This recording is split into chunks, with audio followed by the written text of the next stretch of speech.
Écoutez, Sonatel s'inscrit depuis ses débuts dans la ligne du sport.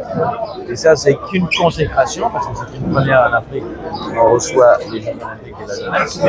Et ils se sont inscrits dans la durée et de façon forte et puissante dans notre accompagnement. Oui, il y a des manifestations d'intérêt, bien sûr. Mais aujourd'hui, on ne va pas mettre la lumière sur d'autres, on va mettre la lumière sur la Sonatel. C'est eux qui sont célébrés ici et je m'en réjouis. Oui, la définition des RSE, c'est exactement ça. C'est d'accompagner, que ce soit le football, que ce soit d'autres activités. Et là, c'est une activité phare, c'est les Jeux Olympiques, une première en Afrique. Et pas plus tard que ce matin, je parlais avec les gens de Olympic Channel, basés en Espagne, parce qu'ils avaient vu dans les sites du CIO qu'on faisait une cérémonie, etc. C'est simplement pour vous dire que l'impact est énorme. Et je suis heureux de le faire avec mon équipe. Oui, bien sûr, nous les avons invités, ils ont accepté de venir et ça me réjouit. Je pense qu'il n'y a rien de très exceptionnel. Chaque fois qu'on a fait une manifestation, on a eu beaucoup d'intérêt. Ça prouve que le sport est vivace dans ce pays. C'est un moment important, c'est la consécration de plusieurs mois, voire même d'années de discussions et d'échanges avec le COJOJ.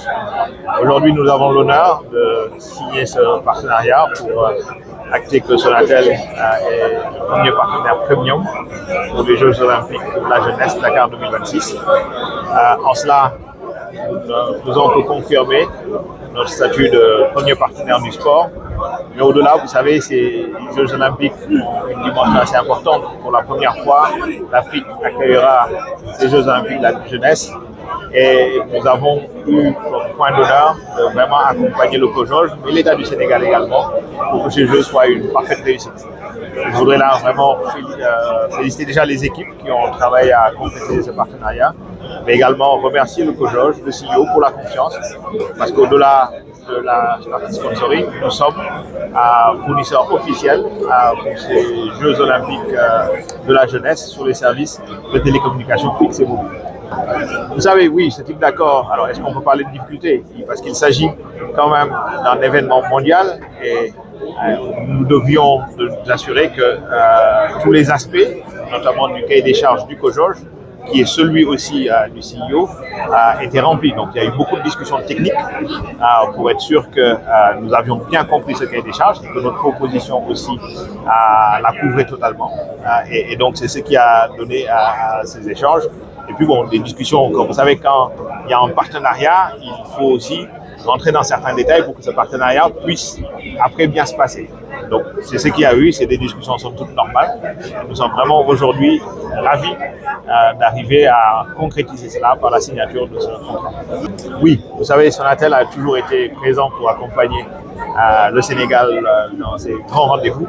En cela, nous ne faisons qu'assumer la mission de service public dans le domaine des télécommunications que l'État nous a confié. Mais au-delà de ça aussi, vous savez, c'est quand même un événement exceptionnel avec, vous voyez déjà dans cette cérémonie, avec tout l'attrait que ça génère.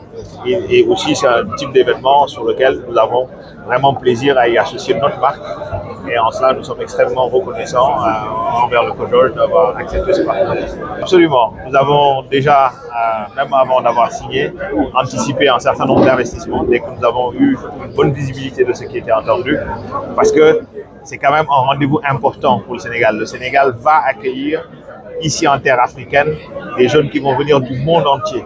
Et les Jeux Olympiques, ce n'est pas seulement les spectateurs qui sont dans les stades, mais vous voyez bien que c'est un événement qui est diffusé dans tout le monde. Si on prend juste l'exemple des derniers JO de Paris. Et c'est là où nous rentrons avec notre métier, justement de pouvoir assurer une diffusion parfaite. Et en cela, nous sommes extrêmement confiants. Nous avons déjà démontré ce savoir-faire dans le groupe Orange lors des derniers Jeux Olympiques Paris 2024. Orange était au cœur de la diffusion et de la technologie. Et nous avons bon espoir, nous sommes quasi certains que nous arriverons à assumer cette mission.